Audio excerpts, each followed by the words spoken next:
Pemirsa, peristiwa tragis yang terjadi di sebuah pondok pesantren di Sidoarjo menyisakan duka mendalam bagi banyak pihak. Tak hanya para santri dan pengasuh, namun keluarga korban juga mengalami tekanan mental yang cukup berat.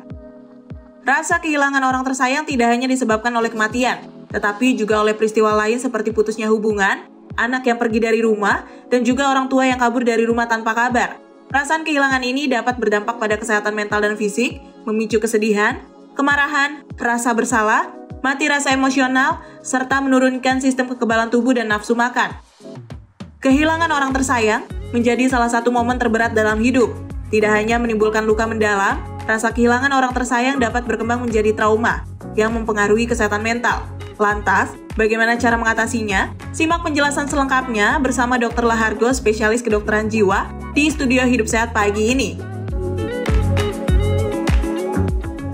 Assalamualaikum warahmatullahi wabarakatuh. Halo pemirsa Hidup Sehat, senang sekali saya Sekar Wanda bisa kembali menyapa Anda. Sebelum kita memasuki pembicaraan kita di topik Hidup Sehat hari ini, saya ingin mengucapkan dan sekaligus tim Hidup Sehat ingin mengucapkan turut berduka cita atas para korban yang mengalami musibah ambruknya Pondok Pesantren Al-Khozini di Sidoarjo, agar kita semua selalu diberikan kekuatan untuk menghadapi segala cobaan ke depannya. Nah, pemirsa, berkaitan dengan tema kita hari ini, di mana ternyata fase ditinggalkan oleh orang lain ini ternyata bisa mengalami dampak trauma ke kehidupan kita. Kita akan membahasnya lebih mendalam bersama dengan dokter saya di samping sini, yakni ada Dr. Lahargo Kembaran, dokter spesialis kejiwaan. Dokter, apa kabar? Kabar baik Mbak, selamat pagi, salam sehat jiwa. Salam sehat, dokter semangat sekali. Tentu. Nah pemirsa, jika Anda juga ingin bertanya kepada Dokter Argo, Anda dapat mengajukan pertanyaan Anda ke kolom komen @hidupsehat.tv1 di Instagram. Nah dokter, berkaitan dengan tema kita, yakni ternyata ditinggalkan itu bisa berdampak ke trauma. Nah tapi sebenarnya fasenya itu seperti apa sampai akhirnya kita bisa mengalami trauma, dokter? Iya, jadi kehilangan orang yang disayang gitu ya, ataupun sesuatu yang sangat kita kasihi, itu bisa menimbulkan efek emosional, psikologis yang mendalam. Kenapa demikian? Karena bisa jadi orang tersebut memiliki suatu peranan yang besar dalam hidup kita. Orang itu memiliki koneksi yang sangat baik dengan diri kita. Kita sangat menyayanginya, kita sangat merindukannya. Sehingga kehilangan dia dalam satu momen kehidupan kita akan menimbulkan suatu dampak mental, emosional, psikologis yang mendalam. Dan itu bisa berujung kepada kondisi yang kita sebut sebagai trauma tadi.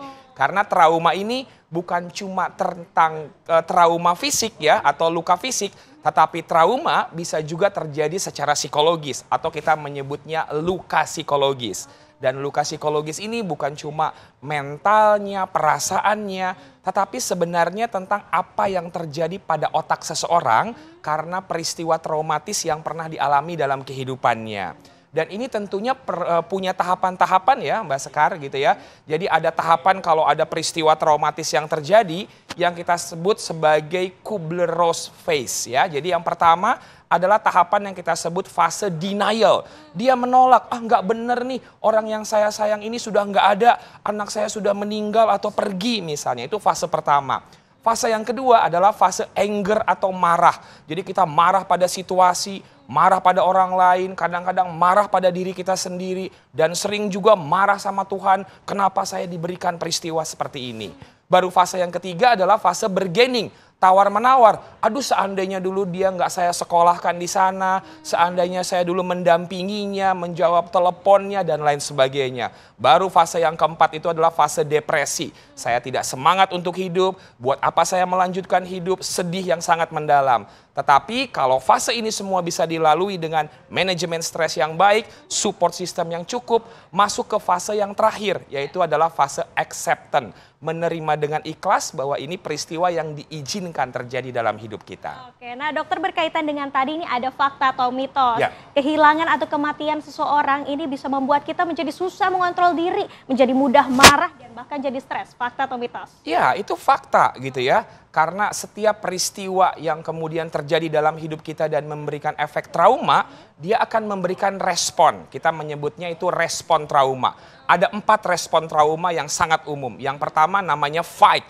kita jadi agresif, jadi sensitif, jadi gampang marah, emosional, senggol bacok gitu ya. Kalau ada hal-hal yang kira-kira bikin kita teriritasi, kita mudah sekali untuk kemudian marah. Kemudian yang kedua adalah flight. Kita berusaha untuk lari, menghindari hal-hal yang bisa memicu trauma kita tersebut.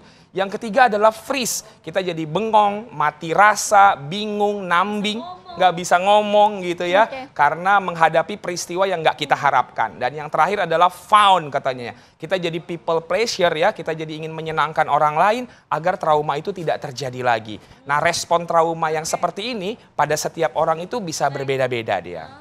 Oke, menarik sekali dokter, tapi kita harus jeda terlebih dahulu nih. Dan pemirsa, usai jeda tetaplah kembali di Hidup Sehat, saksikan kami Hidup Sehat. Ya, pemirsa, terima kasih Anda masih menyaksikan Hidup Sehat. Nah, dokter, melanjutkan diskusi kita yang tadi nih, ada fakta atau mitos trauma karena kehilangan atau ditinggalkan seseorang tanpa ada kabar, ini dapat membuat kita menjadi susah untuk bersosialisasi, kemudian menjadi banyak berdiam diri, dan bahkan menjadi berpikir berlebihan atau overthinking. Itu fakta atau mitos? Ya, itu fakta ya, karena trauma kehilangan atau ditinggalkan tanpa kabar oleh seseorang yang sebelumnya punya relasi dan koneksi yang baik bagi kita, itu menimbulkan sebuah luka psikologis gitu ya. Dan ini tentang bagaimana kondisi otak yang terganggu keseimbangannya. Ada pusat otak yang namanya pusat emosi, ada pusat memorinya, dan kalau itu ke-trigger, maka kita akan memberikan suatu reaksi stres. Dan reaksi stres itu bisa pertama itu adalah reaksi di fisik. Jantung berdebar, asam lambung naik, kepala terasa berat gitu ya. Kemudian nafas kok jadi nggak plong. Atau bisa reaksi emosional gitu ya. Kita jadi gampang marah, lebih sensitif, tiba-tiba kok langsung histeris misalnya. Atau ya, kemudian yang kita sebut gejala perilaku ya. Pola tidur, pola makan menjadi terganggu. Kemudian juga sosialisasi dengan orang lain juga menjadi berkurang, tidak menjadi membaik. Dan juga adalah gangguan pada kognitif katanya. Kognitif tuh fokus, konsentrasi, memori kita menjadi menurun. Suatu pekerjaan yang sebelumnya mudah dan cepat kita kerjakan, kok ini menjadi lebih sulit dan lama ya menyelesaikannya. Nah, inilah yang kemudian perlu kita sadari ya, karena kalau dibiarkan berlarut-larut, dia bisa berujung kepada masalah atau gangguan kejiwaan yang lebih berat. Misalnya cemas, anxiety, depresi, ataupun PTSD, Post Traumatic Stress Disorder. Oke. Nah, tapi dokter, kalau rasa trauma ini sama nggak sih antara orang dewasa dengan anak-anak? Jadi secara umum sebenarnya sama, tetapi ekspresi yang ditunjukkan itu mungkin berbeda. Karena anak-anak belum terlalu mampu ya untuk menyampaikan apa yang dia rasakan atau dia pikirkan. Nah, perlu dikenali juga kalau pada anak biasanya terjadi perubahan perilaku yang mendadak. Anak yang sebelumnya lancar ngomong berceritanya, ini kok menjadi lebih pendiam dan sulit mengeluarkan kata-kata. Atau anak yang sudah sebenarnya tidak mengompol gitu ya, tiba-tiba kok jadi mengompol lagi misalnya. Atau anak ini menjadi lebih pengen deket terus dengan orang yang akan melindungi dan menjaga dia. Padahal sebelumnya anak yang mandiri. Nah, perubahan-perubahan sikap perilaku ataupun bahasa komunikasi pada anak ini perlu disikapi dengan baik. Karena bisa jadi itu caranya berkomunikasi kepada kita bahwa ada sesuatu yang lagi nggak baik-baik aja nih dengan dirinya.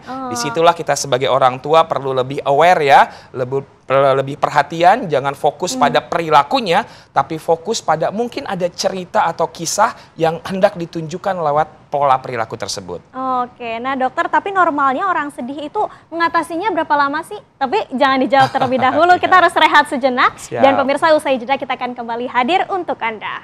Pemirsa, terima kasih Anda masih menyaksikan Hidup Sehat. Nah, sesuai dengan janji kita di awal tadi, jika Anda ingin bertanya dengan Dr. Argo, Anda dapat mengajukan pertanyaan @hidupsehat.tv1 di Instagram. Nah, dokter, di belakang saya ini sudah ada 3 pertanyaan. Saya akan membacakan satu persatu dan dokter bisa menjawabnya dalam satu rangkuman jawaban. Yang pertama ada dari Grillsas_.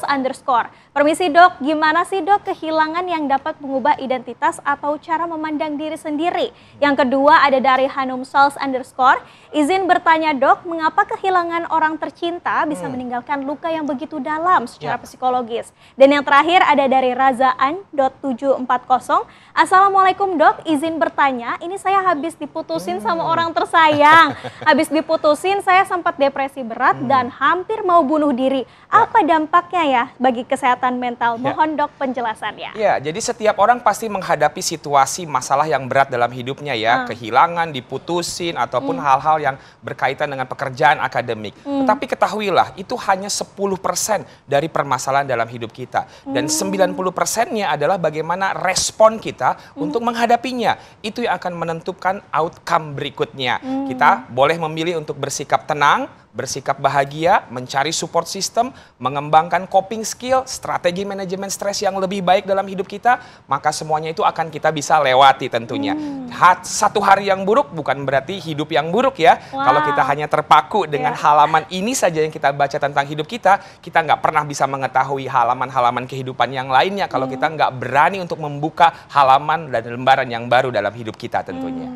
Nah dokter, tapi normalnya sih seseorang tuh mengalami sedih karena trauma ini berapa lama sih?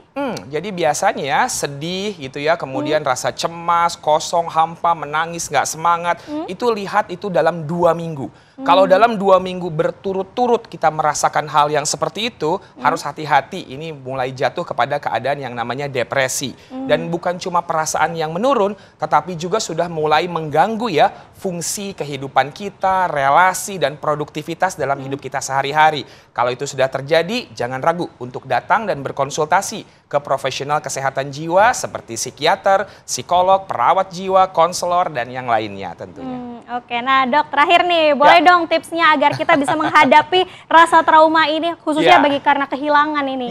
Iya. Jadi kalau menghadapi trauma, terutama karena kehilangan, tentunya ada strategi menghadapinya ya. Nah, beberapa tips yang bisa kita lakukan. Yang pertama adalah validasi dulu perasaan kita tersebut. Jadi tidak apa-apa ya, izinkan tuh perasaan-perasaan sedih, marah, bingung, atau bahkan rindu itu muncul dalam diri kita. Itu bukan suatu kelemahan kok, tapi itu bagian dari respon dan pemulihan diri kita. Pahami bahwa ini bukan hal yang permanen. Kadang-kadang ada beberapa hal yang gak harus secara instan diselesaikan. Berikan kita ruang, berikan kepada diri kita waktu untuk menghayatinya dengan lebih baik. Sehingga menemukan makna yang baru tentunya di dalam kehidupan kita.